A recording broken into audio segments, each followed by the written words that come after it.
welcome back to the Tuesday weekend. We are talking this week about changes we have seen in the restaurant industry over the last couple of decades. And one thing that we both agree is an overall positive is people's palates have gotten better. People are more adventurous when they go out to eat and are willing to try new and different things, especially a lot of different ethnic foods that 20 years ago they would absolutely not have tried. Also, some of the boom in craft cocktails has dragged the population along to being more open to trying new things. Yeah, 100%. 20 years ago, no one is going to have a whiskey drink with banana in it. There is a cocktail called the King Kong. You can look it up. It is fantastic. It is one of my favorite drinks. It is so good. Just subtle banana. I mean, my buddy's bartender is like, hey, you ever had a King Kong? I'm like, no. What's in it? He tells me, and I'm like, banana, honey. He's like, yeah. And I'm like, yeah, let's try it. Let's see how it is.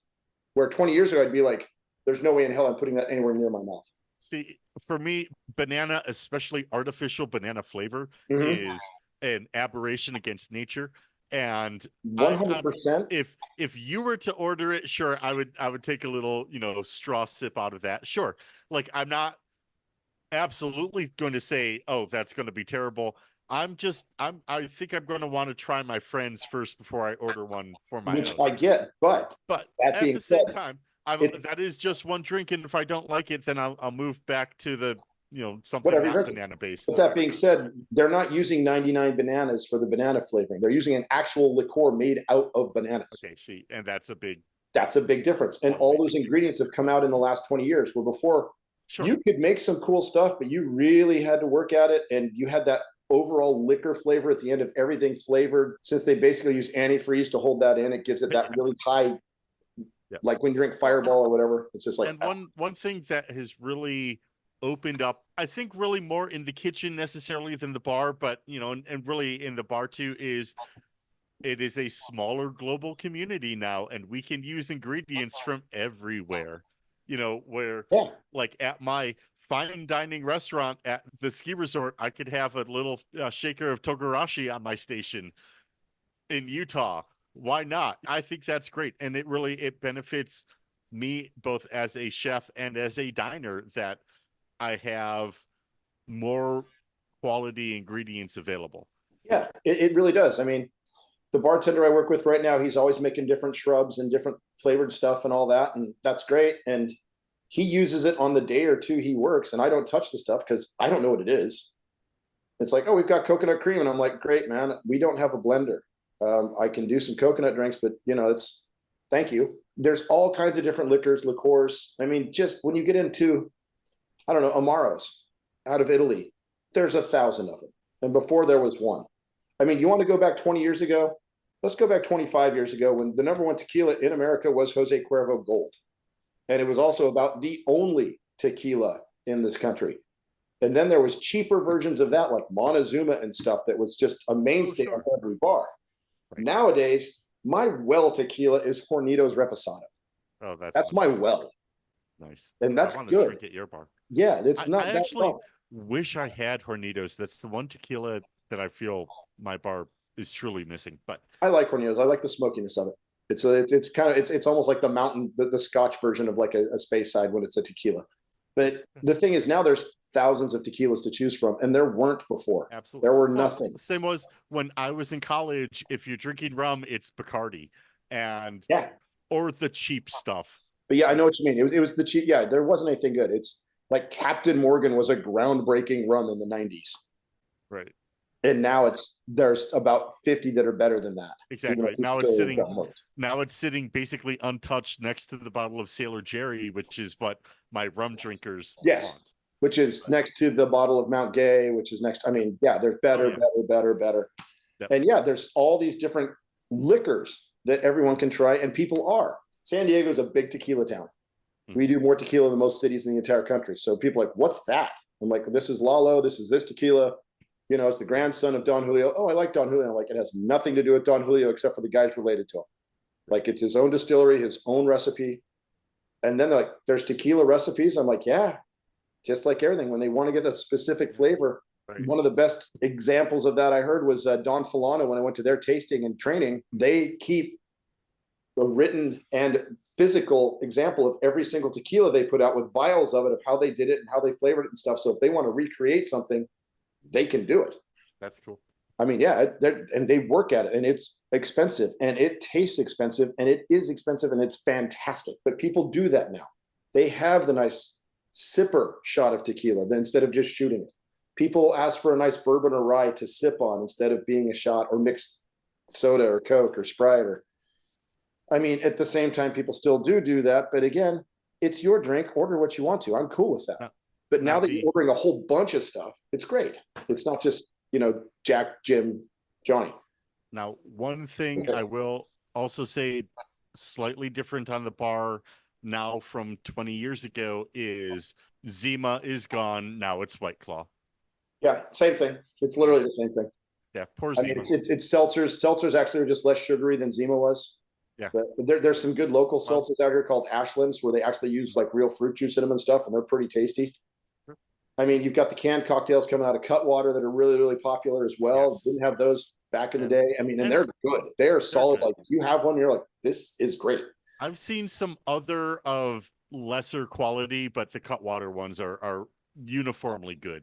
Yeah, they are. I mean, I had a buddy of mine I sail with. He couldn't find the gin and tonic one. I found a 4-pack of them for $16.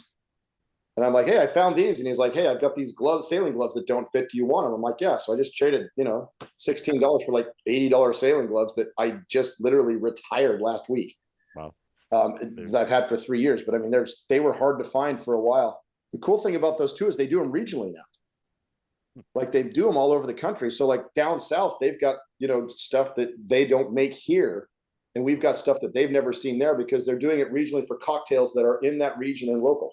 That makes sense. Which is a great business model, but people love them. Sells, I mean, like I had to ask my manager to get, of all things, Crown Royal on our bar because I nightly have people ask for Crown Royal.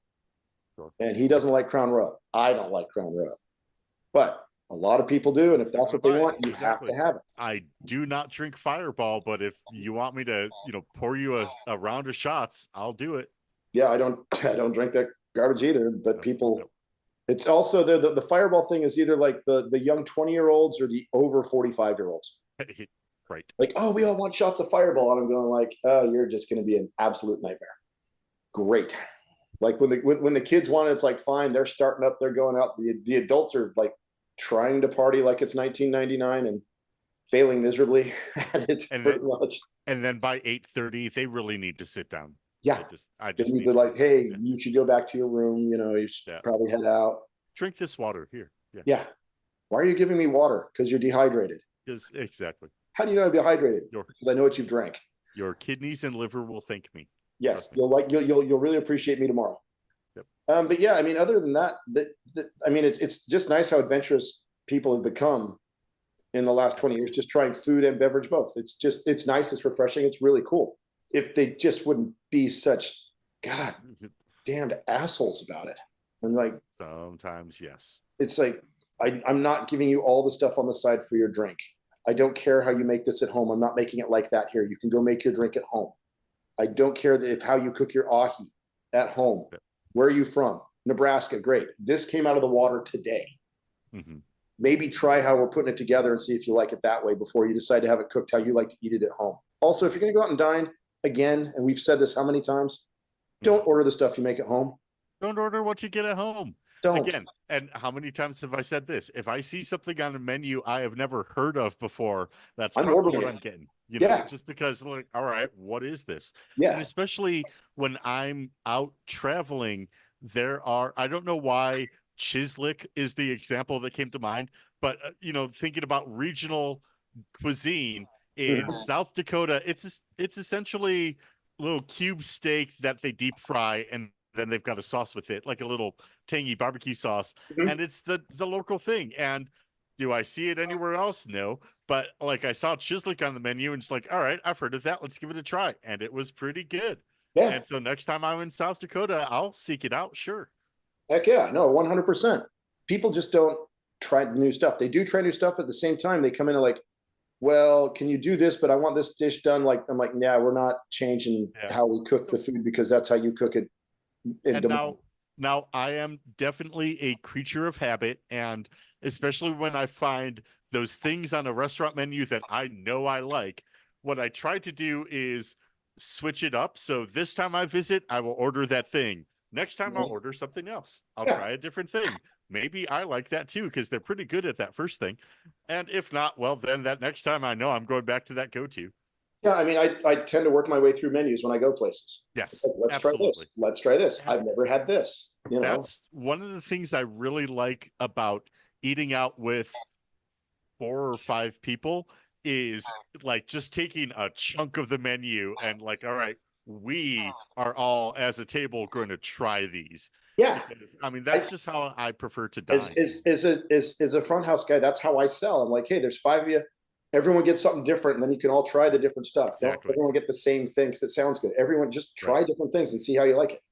It's like, And yeah, people will swap entrees, and people are like, oh, this is great, or they don't like this, but sure. you get to try all Oh, that. geez. There have been a number of times where Dee and I have been out drinking and we realize we both would prefer the other one's drink and we just switch. Yeah, It's easy. I have that happen all the time. There's a lot of times when people are like, I don't know what I want to drink, and I'm like, great, here's a list.